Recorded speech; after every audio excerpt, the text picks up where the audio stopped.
stick from my hands and examined it for a few minutes with his naked eyes. Then, with an expression of interest, he laid down his cigarette, and carrying the cane to the window, he looked over it again with a convex lens. "Interesting, though elementary," said he as he returned to his favourite corner of the settee. "There are certainly one or two indications upon the stick. It gives us the basis for several deductions." "Has anything escaped me?" I asked, with some self-importance. "I trust that there is nothing of consequence which I have overlooked." "I am afraid, my dear Watson, that most of your conclusions were erroneous. When I said that you stimulated me, I meant, to be frank, that in noting your fallacies I was occasionally guided towards the truth. Not that you are entirely wrong in this instance. The man is certainly a country practitioner, and he walks a good deal." "Then I was right." "To that extent." "But that was all." "No, my dear Watson, not all. By no means all.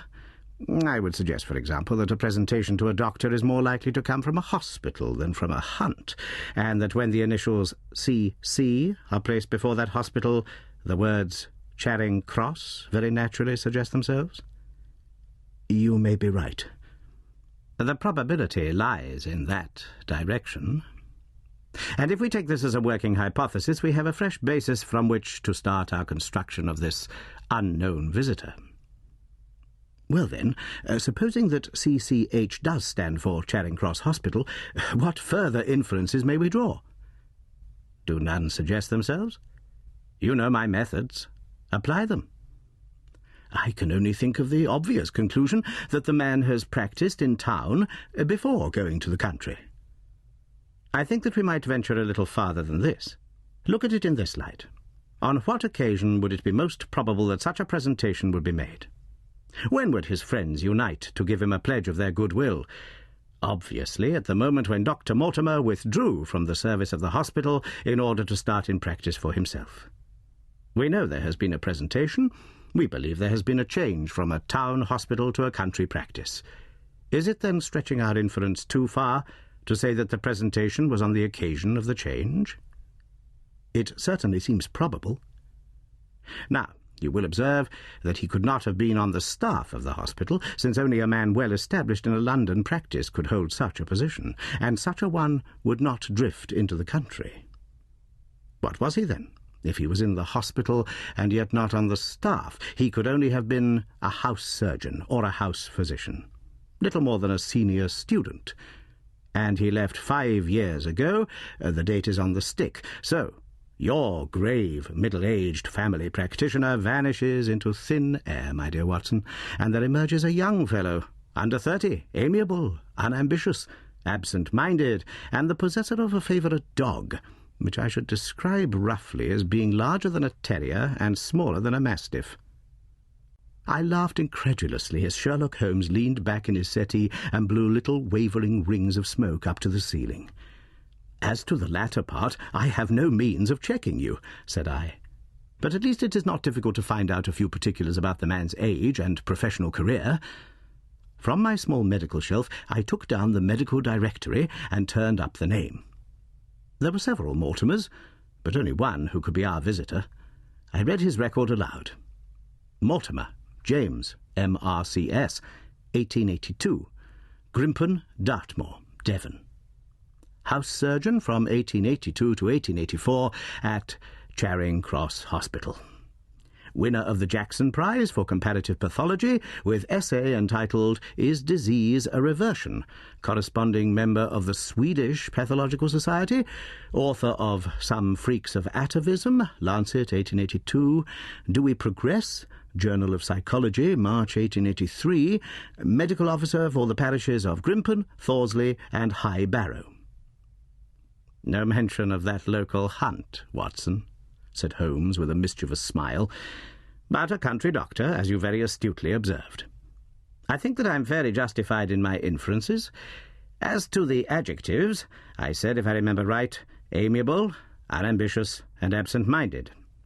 It is my experience that it is only an amiable man in this world who receives testimonials, only an unambitious one who abandons a London career for the country, and only an absent-minded one who leaves his stick and not his visiting card after waiting an hour in your room. And the dog?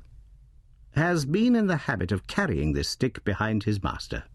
Being a heavy stick, the dog has held it tightly by the middle, and the marks of his teeth are very plainly visible. The dog's jaw, as shown in the space between these marks, is too broad, in my opinion, for a terrier, and not broad enough for a mastiff. It may have been...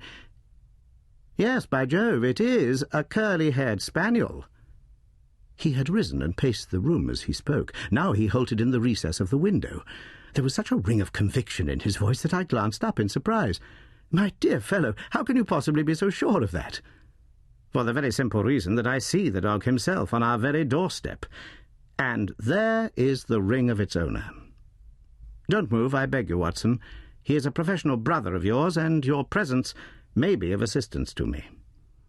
Now is the dramatic moment of fate, Watson, when you hear a step upon the stair which is walking into your life, and you know not whether for good or ill. What does Dr. James Mortimer, the man of science, ask of Sherlock Holmes, the specialist in crime? Come in." The appearance of our visitor was a surprise to me, since I had expected a typical country practitioner. He was a very tall, thin man with a long nose like a beak, which jutted out between two keen grey eyes set closely together and sparkling brightly from behind a pair of gold-rimmed glasses. He was clad in a professional but rather slovenly fashion, for his frock-coat was dingy and his trousers frayed. Though young, his long back was already bowed, and he walked with a forward thrust of his head and a general air of peering benevolence. As he entered, his eyes fell upon the stick in Holmes's hand, and he ran towards it with an exclamation of joy. "I am so very glad," said he. "I was not sure whether I had left it here or in the shipping office. I would not lose that stick for the world." "A presentation, I see," said Holmes. "Yes, sir." "From Charing Cross Hospital?" "From one or two friends there, on the occasion of my marriage." "Dear, dear, that's bad," said Holmes, shaking his head. Dr. Mortimer blinked through his glasses in mild astonishment. "Why was it bad?" "Only that you have disarranged our little deductions. Your marriage, you say?" "Yes, sir. I married and so left the hospital, and with it all hopes of a consulting practice. It was necessary to make a home of my own." "Come, come, we are not so far wrong after all," said Holmes. "And now, Dr. James Mortimer?" "Mr., sir. Mr., a humble M.R.C.S. "And a man of precise mind, evidently." "A dabbler in science, Mr. Holmes, a picker-up of shells on the shores of the great unknown ocean. I presume that it is Mr. Sherlock Holmes whom I am addressing, and not—" "No, this is my friend, Dr. Watson." "Glad to meet you, sir. I have heard your name mentioned in connection with that of your friend. You interest me very much, Mr. Holmes. I had hardly expected so dolichocephalic a skull, or such well-marked supraorbital development. Would you have any objection to my running my finger along your parietal fissure? A cast of your skull, sir, until the original is available, would be an ornament to any anthropological museum. It is not my intention to be fulsome, but I confess that I covet your skull."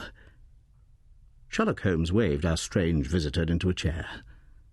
"You are an enthusiast in your line of thought, I perceive, sir, as I am in mine," said he. "I observe from your forefinger that you make your own cigarettes. Have no hesitation in lighting one." The man drew out paper and tobacco and twirled the one up in the other with surprising dexterity.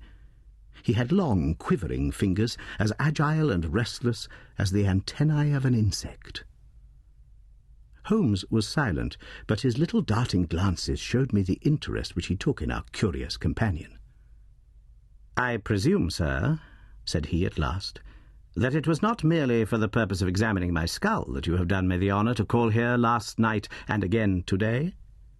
"No, sir, no, though I am happy to have had the opportunity of doing that as well. I came to you, Mr. Holmes, because I recognise that I am myself an unpractical man, and because I am suddenly confronted with a most serious and extraordinary problem. Recognising, as I do, that you are the second highest expert in Europe—" "Indeed, sir?" May I inquire